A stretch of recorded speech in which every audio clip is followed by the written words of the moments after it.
Ankleshwar industries એસોસિએશનના નવા વરાયેલા પ્રમુખ અને સેક્રેટરીનો પદ ગ્રહણ સમારોહ યોજાયો. વિકાસ પેનલે સત્તાના સૂત્રો સંભાળતા નવા વરાયેલા પ્રમુખ વિમલ જેઠવા અને સેક્રેટરી નિલેશ પટેલે પૂજાવિધિ સાથે પદભાર સંભાળ્યો હતો. આ પ્રસંગે પૂર્વ પ્રમુખ હિંમતભાઈ સેલાડિયા અને પૂર્વ સેક્રેટરી હરેશ પટેલ, હસમુખભાઈ પટેલ, ચંદુ અકબરી ઉપસ્થિત રહ્યા. આ સાથે જ ઓફિસ બેરરના સભ્યો, મેનેજિંગ કમિટીના સભ્યો અને મોટી સંખ્યામાં ઉદ્યોગકારો પણ ઉપસ્થિત રહ્યા.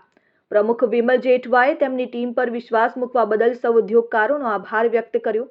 48 વર્ષથી એસ્ટેટ કાર્યરત છે અને પર્યાવરણના અનેક જટિલ પ્રશ્નોનો ઉકેલ લાવવામાં આવ્યો છે. હજુ પણ જે પ્રશ્નો છે તેનો રાજ્ય કક્ષાએ અને કેન્દ્ર કક્ષાએ રજૂઆત કરીને ઉકેલવા પ્રયાસ કરાશે. અંકલેશ્વર એસ્ટેટને મોડેલ એસ્ટેટ બનાવવા પ્રયાસ કરાશે તેમ તેઓએ જણાવ્યું હતું. આજના રોજ તારીખ 1/8/2025ના રોજ જે મને અને અમારી ટીમને જે એસોસિએશનના પદાધિકારી તરીકે નિમણૂક થઈ છે એ બદલ હું તમામ ઉદ્યોગકાર મિત્રોનો આભાર માનું છું, મેનેજિંગ કમિટીનો આભાર માનું છું. સવિશેષ જણાવવાનું કે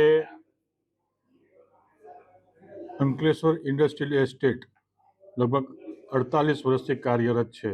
ઘણા બધા જટિલ પ્રશ્નો એન્વાયરમેન્ટના બી હતા, એને લગતા ઘણા કામો બી કરેલા છે અને સરકારશ્રીને જે આદેશ કરતા હતા કે આ પ્રમાણે કરવું જોઈએ એનો હંમેશપણે પાલન કરી અને યોગ્ય પ્રયત્ન કરીને પ્રોજેક્ટો પાર કરેલ છે.